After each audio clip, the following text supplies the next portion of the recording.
When you look at a tree, what do you see? Is it the purpose the tree serves? Or is it the stories held in the bark? Or maybe it's the lessons learned underneath its branches. At the entrance of Hampton University is a tree that is more than the sum of those branches. An oak called Emancipation, where the school's first group of free black men and women held class,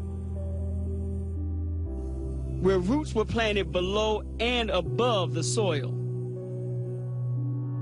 Still, fruit remains strange. Look closely. Now ask, can a tree be a rebel?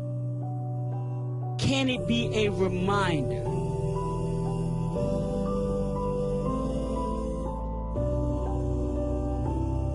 The history of the Emancipation Oak, a wonderful and important history. What you're looking at now is the President's Mansion here on the Hampton campus. Lots of history surrounding this beautiful structure as well. And I'm joined by longtime Hampton President, Dr. William Harvey. Good morning. Good morning. How are you today? I'm good. I'm good. How are you? I'm terrific. Perfect. What's the significance of this home? Well, this was a mansion house for the Little Scotland plantation when our founder, General Samuel Chapman Armstrong, bought this piece of property. And it's been the home for all 12 presidents since then. As a matter of fact, the home was built in 1828. The university was not founded until 1868. I want to tie all this history into why we're here today with the lacrosse program, with what you're doing. First of all, when did you find out, how did all this come together that you wanted to do lacrosse? Well, actually, I was down to the faculty club, the university faculty club, and the athletics director came to me and said that there were some students who were interested in a club sport lacrosse program. And I can remember it very well because I had several comments. Number one, I said, sounds good, let's do it. Number two, I said, but what about the women? Can we think about a soccer program along with a lacrosse program? And I said, you know, let's explore it. And if it seems like it'll work, then maybe we should move toward an NCAA Division I program. Moving forward, how do you want this program, this day, to impact Hampton's sports culture in general? Well, let me just say that the founder of Hampton University, General Samuel Chapman Armstrong, was a genius. He pioneered so many things. He pioneered the whole concept of training of the head, the heart, and the hand for recently freed slaves. 10 years later, he pioneered the concept of Native American education here at Hampton. Some of the history books say it was someplace else, but it was right here. You fast forward till today. As you and I are speaking, we've got 3 satellites that are flying. We are pioneering things here. We have the world's largest proton beam cancer treatment center. We have a program right now where we're going to try to do some things about the high incidence rate of minority men with prostate cancer. The fact is that minority men have a 70% higher incidence rate of prostate cancer than do white men. In my judgment, that's a national tragedy. So with our Proton Beam Cancer Treatment Center, with education, with diagnosis, with prevention, and with treatment, we're going to do something about that. So we pioneered. Oh, no question about it. No question about it. Dr. Harvey, good to talk to you. My pleasure. Thank you, sir. Thank you. What is not understood is the work that was put in to make this happen. Yes, this re-entry into a sport by a kind of school that doesn't fit the mold. Relax, play lacrosse. Understand, the last NCAA school that had a team comprised of mostly players that looked like them dropped this lacrosse program 35 years ago. Since then, nothing. But now, something. Something rooted in the buildup of a program driven by inclusion, by belonging. So when you watch Hampton University take the field, understand what you are seeing is more than just a lacrosse team. It's sacrifice, brotherhood, struggle, dignity. 1, 2, 3, 4. They're here where they belong. Today, is their new beginning. We are live at Hampton University in Hampton, Virginia, where history is being made today. The Pirates are launching a men's varsity lacrosse program, the very first historically black college university to launch a Division I lacrosse program. No HBCU school has played men's lacrosse since Morgan State's Division II program folded in 1981. Let's talk about the significance of this day. We are just over 2 hours away from opening face-off here. Hampton joining Division I. What does it mean to see what we're about to see? The visual that you guys just saw, we don't see diverse fans at lacrosse games. The visual when Hampton takes the field, that's going to be jarring for the sport. The problems in this sport, it's race, it's class, it's socioeconomics, wealth, privilege. Hampton can change all of that, and the visual of a team of black players is going to be great for the sport. Lacrosse is a great success story in the last 20 years, the way it's grown across the country, out west, down south, the number of youth in high schools playing. But what's missing, what Anise mentions, is the diversity. Only 3% of Division I lacrosse players are African American. And Hampton can become a catalyst for change in terms of changing the face of lacrosse and opening up this entire country and offering more opportunities for young people. If this works, this can be the genesis of a Disney movie. Seriously. Seriously. It started as a son's hope. It became a mother's mission and built a team's identity. I do this for Michael. I do this for Miss Crawford. He didn't get the opportunity to wear Hampton across his chest and play lacrosse for Hampton. I'm doing this for him. From his earliest days in Brooklyn, New York, Michael Crawford played every sport he could. But it wasn't until his second year in prep school at St. Thomas More in Connecticut that he found his passion, lacrosse. Mike saw something in that sport, even at that early age. I think it also gave him an inner peace. After graduating, Crawford came to Hampton University, the historically black college in Virginia.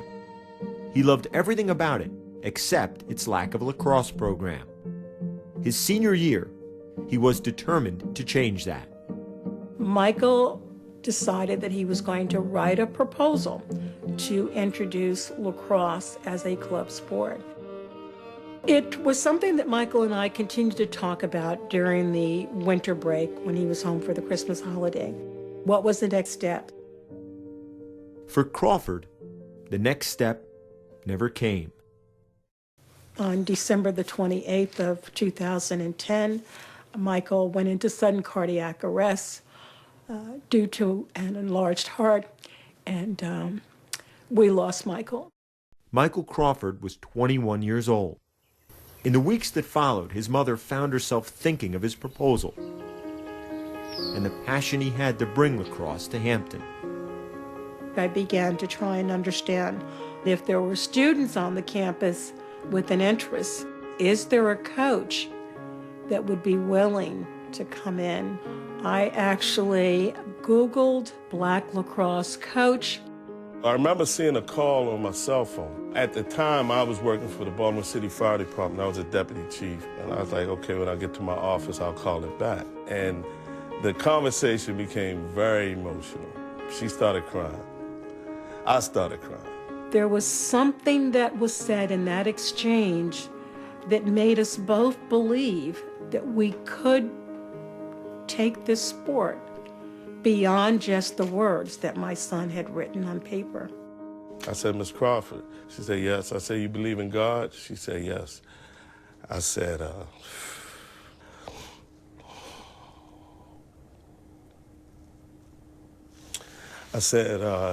God had you call the right person. I said, God had you call the right person. Lloyd Carter was a standout lacrosse player at Morgan State, the last historically black college to field the sport before dropping it in 1981. 3 whistles! 3 whistles! Oh, that's beautiful. That's beautiful. Working together, mother and coach built the program from a club team in 2012 to now. Relax. Play lacrosse. Their first season competing in Division I. Pirates on three. 1, 2, 3. Pirates! The first school of its kind to play the sport at this level in 3 decades. Michael Crawford made an impact on his mom made an impact on us. To have that game and the culture that it brings to a campus, he understood that. Woo! Woo! Try it again! Try it again!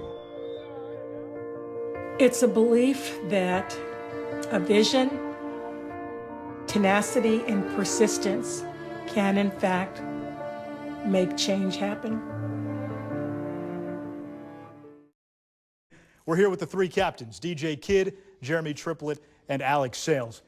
Jeremy, I'll begin with you. Tell us how you first discovered the sport. It's actually funny because when the interest meeting for the first club team started here, one of my friends from Baltimore came into my room with the flyer of the interest meeting and then a lacrosse stick and threw it on my bed. He's like, "Oh, you should come out and join the lacrosse team." I'm looking at him like I have no idea what lacrosse is. Never seen it played, never had a conception of what it was. And when I picked up the stick, I was just wondering what is this thing? And when I came out, met Coach, and just saw how the game was played, I instantly fell in love with the sport, and it led to me being here right now. DJ, what's the perception of what is perceived to be a white sport on a campus like Hampton? It's different, to say the least. People don't really know what it's about. They don't know how it's played. But that's kind of like the driving force behind the crowd that we're going to draw come tomorrow. We just want people to come out and see how it's played and see black people play what's perceived as a white sport, but it's really a Native American sport. 1, 2, 3, all right. Jim Brown, perhaps the greatest running back in the history of the NFL, Hall of Famer.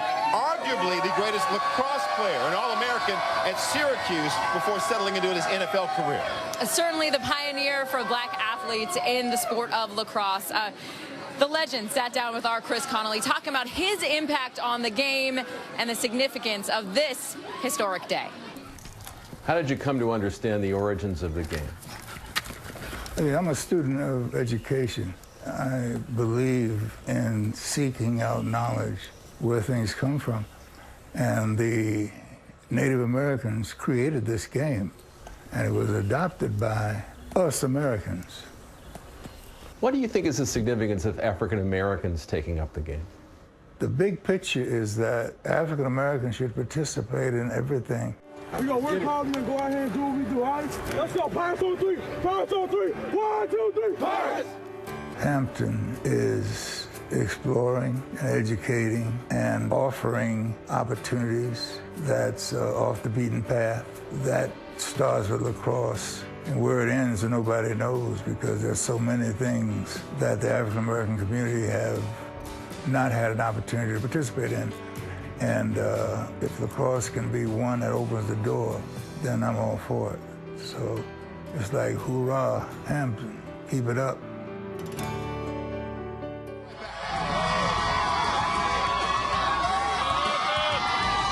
And you can hear it. That's Pirate pride. That's definite Pirate pride.